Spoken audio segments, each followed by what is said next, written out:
हमारी वाइफ, हमारी पत्नी इतनी रोई है सुबह, क्योंकि हमारे यहाँ से इनके लिए नाश्ते में दही जाता था प्रतिदिन। जब ये रहते थे हमारे यहाँ से नाश्ते में इनका दही, हमारे घर की दही जाती थी। एक हमारे यहाँ बिहार झारखंड में अपनों को, जो अपने परिवार के जो होते हैं, अपने खून होते हैं, उनको गोतिया कहा जाता है। हमें हमेशा गोतिया कहकर संबोधित करते थे कि आप हमारे गोतिया हैं। तो ये कमी हमें हमेशा खलेगी और पूरे राज्य को इनकी कमी खलेगी। माननीय मुख्यमंत्री भी काफ़ी मर्माहत हैं और पूरा राज्य मर्माहत है इनके असमय हमारे बीच से चले जाने से। अफसोस होता है कि जिस दिन लास्ट चेन्नई गए उस दिन माननीय मुख्यमंत्री इनसे पारस हॉस्पिटल में गए मिलने के लिए। मैंने बात की इनके भतीजे से और सारा हाल चाल लिया, लेकिन मैं नहीं जा पाया उस दिन। ये मुझे काफ़ी अफसोस होता है। मैं कहूँगा कि 23 साल के इस झारखंड के इतिहास में जो जो कदम इनके द्वारा उठाए गए और उसका जो परिणाम आ रहा है, वो 23 साल के किसी के कार्यकाल में नहीं हुआ होगा। चाहे वो पारा टीचर्स को सहायक शिक्षक का मान सम्मान देने की बात हो, उनके मानदेय बढ़ाने की बात हो, स्कूलों के अपग्रेडेशन की बात हो, या स्कूलों के रिनोवेशन की बात हो। जैसा हम लोग सभी जानते भी है कि जगन्नाथ महतो को आप लोग प्यार से टाइगर करके पुकारते थे, अब को क्यों हमारे बीच नहीं रहे हैं, तो सबसे पहले आपसे यही जानना चाहते हैं कि टाइगर उन्हें क्यों बुलाते थे आप लोग, और उनसे जुड़ी कुछ यादें जो आप लोग के साथ साझा करना चाहते हैं। देखिए, सबसे पहले तो मैं आपके माध्यम से दिवंगत आत्मा को ईश्वर जी शांति प्रदान करे, ये कामना करूँगा, और पूरे परिवार को इस दुख की घड़ी को सहन करने की शक्ति दे। पूरा झारखंड मुक्ति मोर्चा परिवार ही नहीं, पूरा राज्य उनके परिवार के साथ खड़ा है, क्योंकि उन्होंने दल के लिए काम नहीं किया कभी भी, उन्होंने राज्य के लिए और राज्य की जनता के हितों के लिए अपनी आवाज़ बुलंद की। और यही कारण है कि उन्हें राज्य बनने से पहले ही झारखंड टाइगर के नाम से उन्हें पुकारा जाता था कि झारखंडी जनता और झारखंडी हितों की बात के लिए वे कोई समझौता कभी नहीं करने को तैयार रहते थे।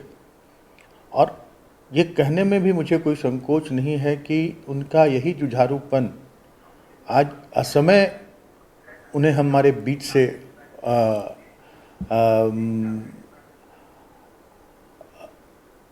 दूर होने के लिए मजबूर उन्हें कर दिया, क्योंकि जिस तरह के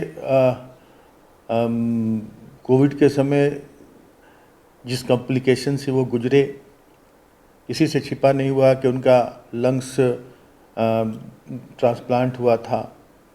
बावजूद इसके माननीय मुख्यमंत्री हों या हम माननीय मंत्रीगण हों या और भी लोग, जो जितने भी उनके शुभचिंतक थे, सभी लोग उन्हें कहा करते थे कि आप अपने मंत्रिमंडल का काम देखें, अपने मंत्री विभाग का काम देखें, ज़्यादा एक्सर्शन न दे शरीर को।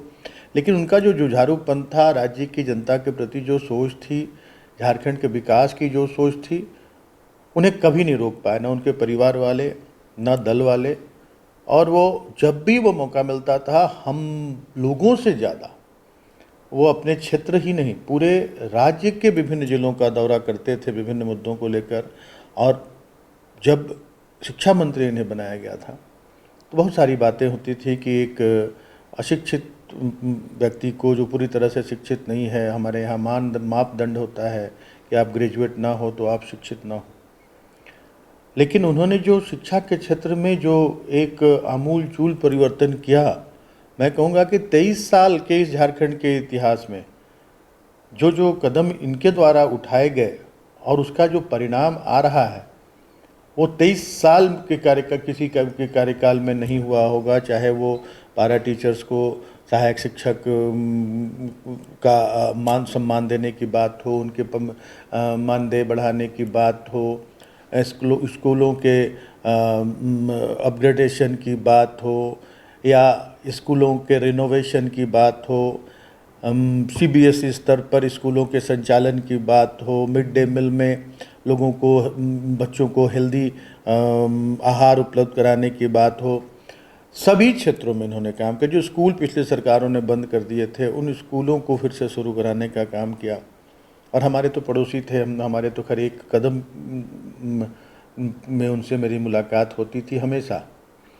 और इतनी आत्मीयता थी इनमें कि जिसका कोई पैमाना नहीं था, जिसका कोई जवाब नहीं दिया जा सकता। एक हमारे यहाँ बिहार झारखंड में अपनों को, जो अपने परिवार के जो होते हैं, अपने खून होते हैं, उनको गोतिया कहा जाता है। हमें हमेशा गोतिया कहकर संबोधित करते थे कि आप हमारे गोतिया। आज हमारी वाइफ, हमारी पत्नी इतनी रोई है सुबह, क्योंकि हमारे यहाँ से इनके लिए नाश्ते में दही जाता था प्रतिदिन। जब ये रहते थे हमारे यहाँ से नाश्ते में इनका दही, हमारे घर की दही जाती थी। और हमें कहते थे कि आपके यहाँ जो नाश्ता बनता है, हमको सारा चीज़ पता रहता है कि क्या नाश्ता आपके यहाँ बना है।